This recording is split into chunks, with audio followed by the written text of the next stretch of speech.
barbecued oysters, smoked rotisserie prime rib, triple smoked potatoes, and smoked cheesecake. From the beautiful JW Marriott Star Pass Resort in Tucson, Arizona, it's White Glove Barbecue. I'm Stephen Raichlen, and this is Project Smoke.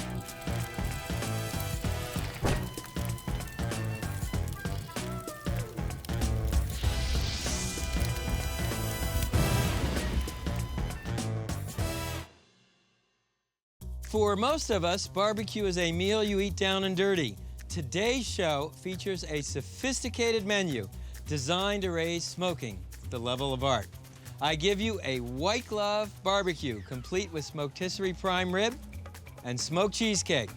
Up first, smoked oysters with Chipotle barbecue sauce. Many years ago, I attended a wedding in Salinas, California. I saw a sign by the side of the road that said, "Barbecue today."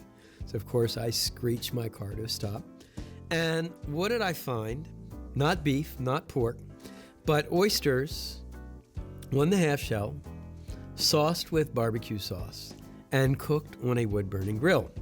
So that was the meaning of barbecue in this part of California. That's the inspiration of our first dish, barbecued oysters.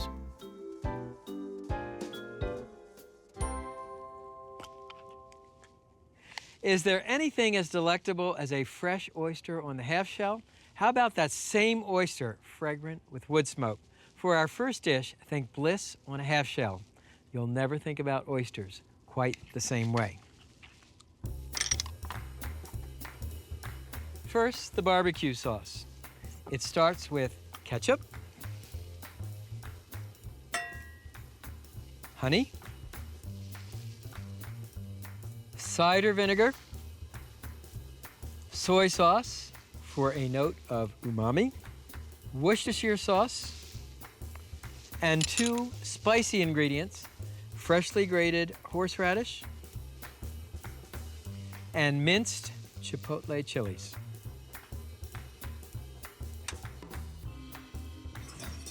Bring these ingredients to a boil over a hot fire, whisking to mix. And just taste for seasoning. Nice smoky heat from the chipotle. So let the sauce cool. Meanwhile, let me show you how to shuck an oyster. We got these beautiful oysters from Coos Bay, Oregon. And protecting your hand with a thick dish towel, insert the tip of an oyster shucking knife in the hinge of the oyster, that's this part right here, the slender part, and wiggle the knife back and forth until you hear the top shell pop. Then twist the knife and slide your oyster knife under the adductor muscle to cut the oyster away from the shell. Next, slide the knife under the oyster, again to cut that adductor muscle to free the oyster from the shell. The adductor muscle is what holds the shells together. So you want to cut it on top and on the bottom. Now place a spoonful of the Chipotle horseradish barbecue sauce in each oyster. These oysters are modeled on the barbecued oysters served in Tomales Bay, California. Of course, the toppings are limited only by your imagination. Next, place a pat of butter on each oyster. And what's going to happen is the butter will melt into the Chipotle barbecue sauce. The barbecue sauce will mingle with the oyster juices, and delicious awesomeness will soon follow.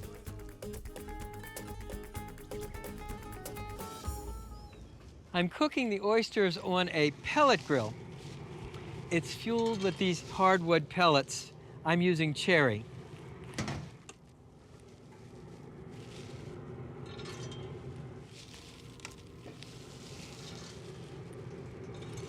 Close the lid and cook the oysters just long enough to melt the butter and sizzle the oyster juices. Oh man, you can see the juices are bubbling. These look really incredible.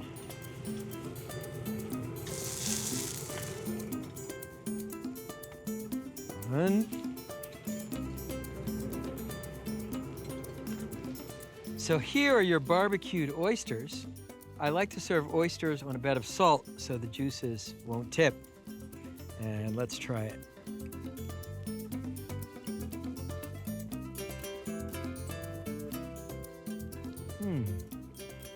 Wow. That is really good. Nice heat from the chipotle, the briny oyster broth. The horseradish sort of becomes sweet, and behind it all, the smoked oyster. Up next, a spectacular rotisserie prime rib. You won't believe it. We'll do the prime rib on this. How wide's your prime rib, Chris? Is it full 7 bone? It's a big, yeah. Will it fit in this? Oh, and it'll fit in there, yeah. Okay, hold it. I have a question. Yes. How high I can, let me pull it off of here. I'll have it back up here. Let's go up on the rack. Okay, excellent. What are we doing? Taking down the silk. We don't want the grill to set it on fire or melt it.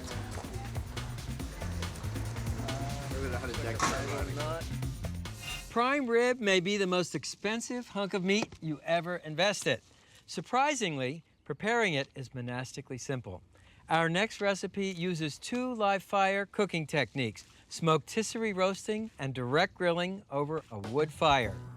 The wow power is off the charts, and the taste is out of this world. I've been spit roasting prime rib, as the English do their roast beef, for decades. The idea of smoking a prime rib came to me while I was preparing for Project Smoke. The combination of the sanguine beef, the salt, the seasonings, the fat, and the smoke flavor, it's off the charts incredible. This is a whole 7-bone prime rib, 22 pounds of proteinaceous pleasure. It comes from a grass-fed steer. Remember, how your food is raised matters as much as how you grill or smoke it. Now, notice I've left a thick sheath of fat. The fat will melt during the roasting process, basting the meat, keeping it moist. I like to keep the seasonings simple. Coarse sea salt, freshly ground black pepper,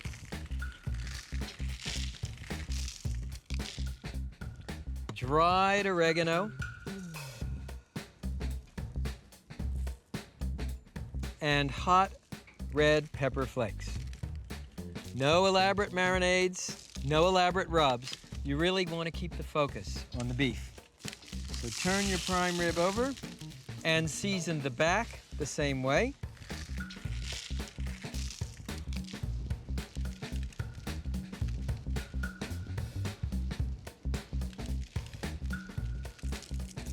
And don't forget to season the ends.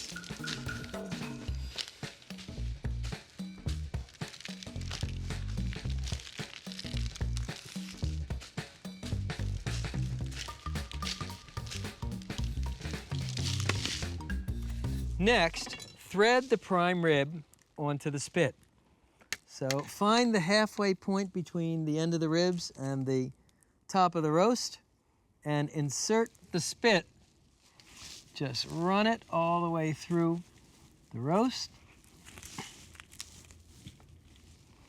And we'll come through almost to the end.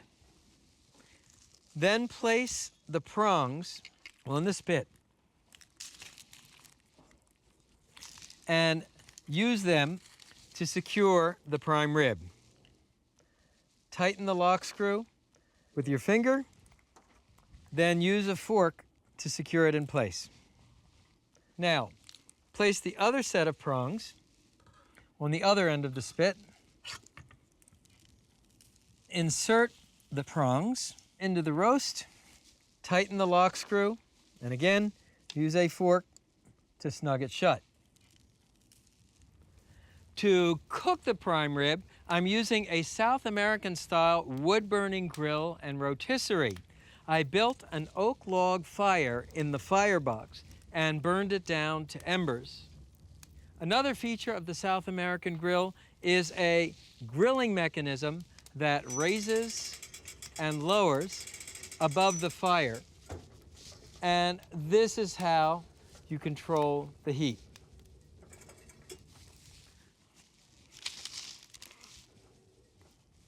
So position the spit in the holder and then load the other end into the socket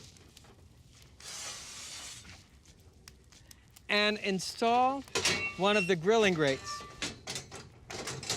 to grill some asparagus. Now, rake out the embers so you have a few behind the roast, a few in front, and then embers under the grill for the asparagus. You don't want embers or fire directly under the prime rib. Cooking time for this monster, 1.5 to 2 hours. Just switch on the rotisserie and you're in business. Now let me show you the asparagus. I've pinned the stalks into rafts using toothpicks. Drizzle the asparagus with extra virgin olive oil.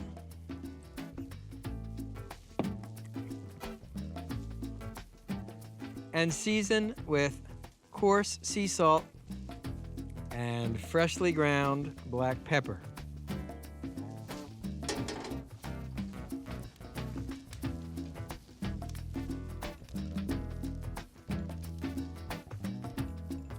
Grilling time for the asparagus, couple minutes per side. Just looking for a little blistering and charring on each side.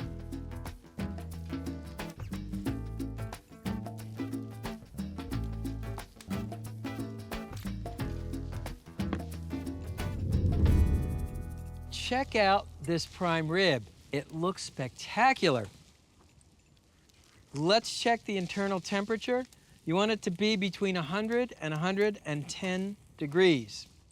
Now, I know this is a bit rarer than most people like their prime rib, but I have a really cool way to finish it. Hey, Chris, want to give me a hand getting this off?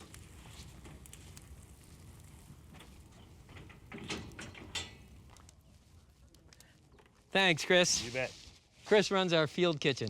I'm going to let the prime rib rest for a few minutes while I put the remaining grates on the grill.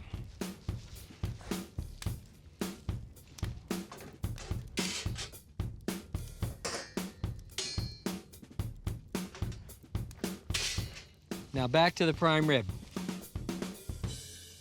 Remove the prongs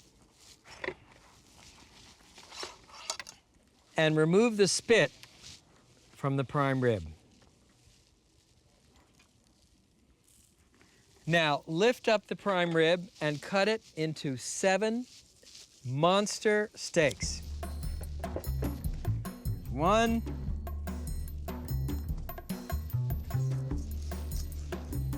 That's the biggest steak I've ever seen. And obviously, these steaks are going to be shared by more than one person. So here are your prime rib steaks. The last step is to grill these over a wood fire so you get extra smoke, extra crust. Everybody gets an end cut. Salt and pepper the steaks before they go on the grill.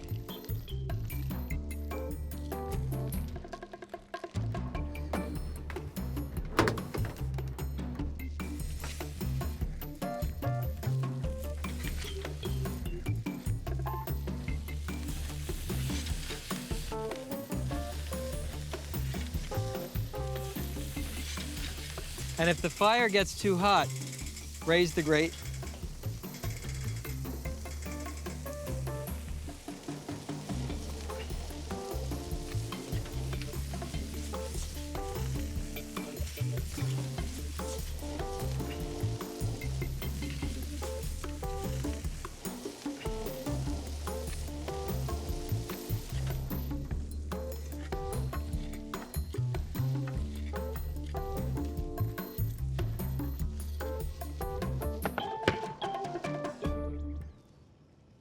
This leaves me almost speechless.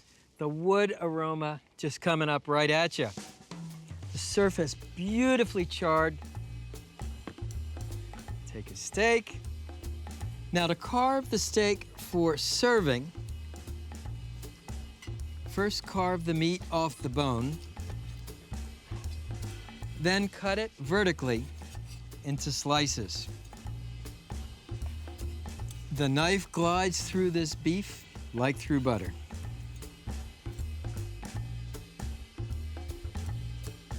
And don't forget to serve that beautiful bone. Let's see how we did.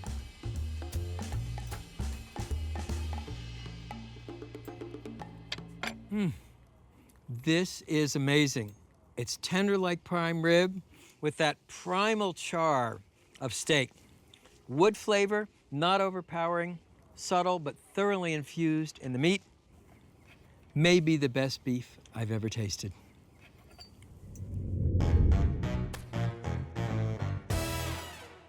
Baked stuffed potatoes are an American steakhouse classic. So I had the idea to triple smoke the potatoes. That is, first smoke the potatoes instead of baking them. Then stuff the potatoes with bacon, which is smoky, smoked cheese, and smoked paprika. And finally, reheat the mixture in the smoker.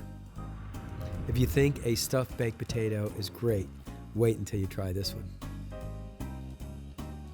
Start with 4 large baking potatoes. Brush the outside with melted bacon fat and season with salt and freshly ground black pepper.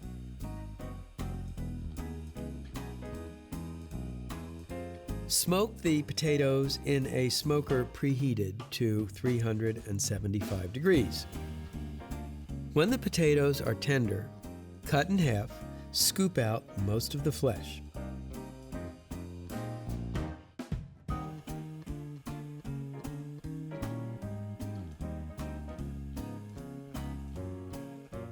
Make a stuffing by sautéing 4 strips of diced artisanal bacon,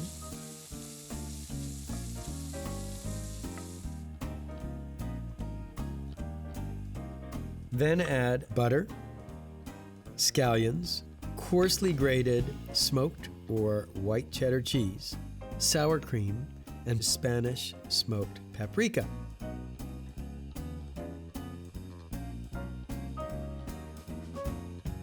Stuff the mixture back into the potato shells.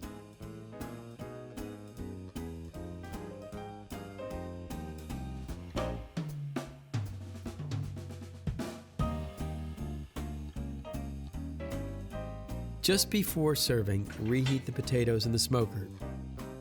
A baked potato never tasted so amazing. By now you realize you can smoke just about anything. Smoke gives our last dish a haunting, otherworldly quality, familiar yet exotic. This may just be the most surprising cheesecake you ever put in your mouth. Smoked cheesecake was something of an experiment. I knew that there are smoked cheeses. I know that cheesecake is often paired with caramel sauce. And caramel is nothing more than burnt sugar. So in burning the sugar, you get a smoke flavor. So I thought it might work, but I had never actually cooked a cheesecake in a smoker until we did it on Project Smoke. The results were delicious. Start with 2 pounds of cream cheese in a food processor. Add brown sugar, vanilla extract, freshly grated lemon zest, and melted butter.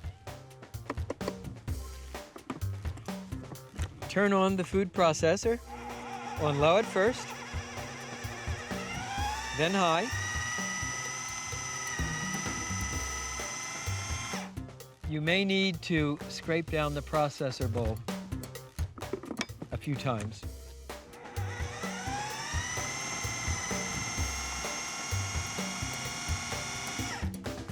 Once the mixture is creamy, crack 5 eggs and add them one by one to the cream cheese mixture. Now you may be wondering why I have a separate bowl. Well, if you crack your egg into the food processor and you miss, you don't want to waste all this cream cheese with some stray eggshells.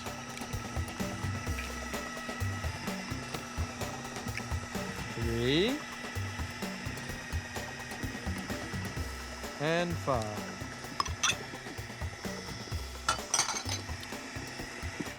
And you may need to scrape the processor bowl down a couple of times.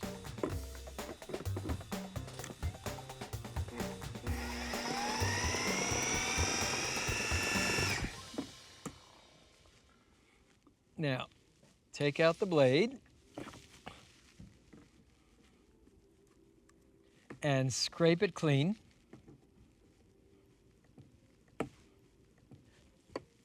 Then pour the cream cheese filling into a graham cracker crust.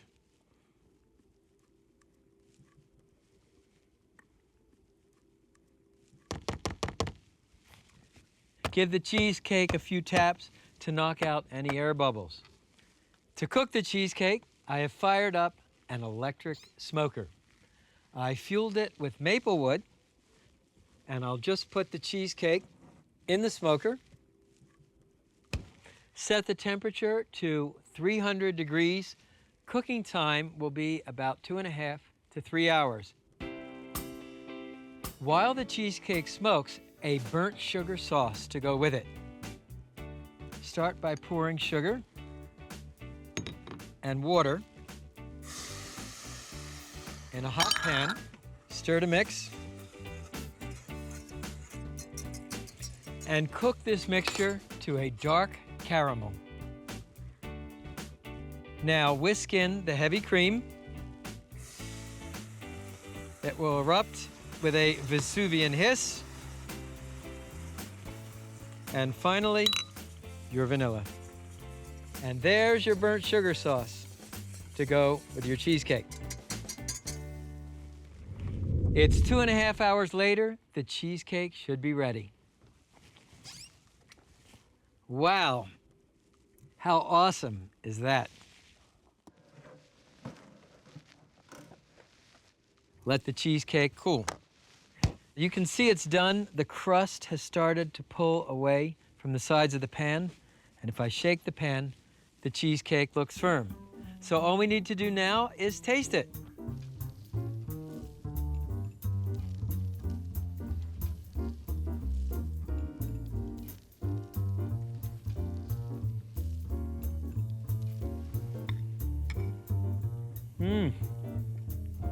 It's cheesecake, all right, but there's something different, and that difference is wood smoke. So now you know how to take your next smoke session uptown. Barbecued oysters, smoked rotisserie prime rib, triple smoked potatoes, and smoked cheesecake. But what's most important, great food and great friends to share it with. Steven? Matt, cheers! All right, we did it. Thank you so much. We did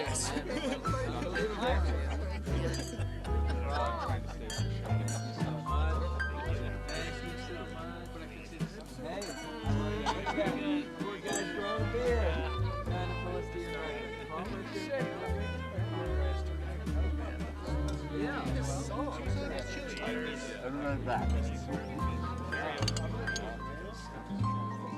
How was your day? It was good.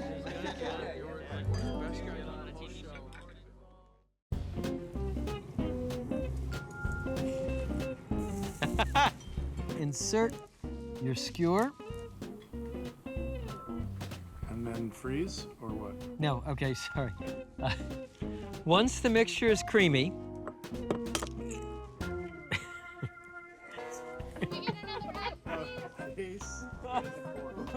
Help, please. that didn't work so well.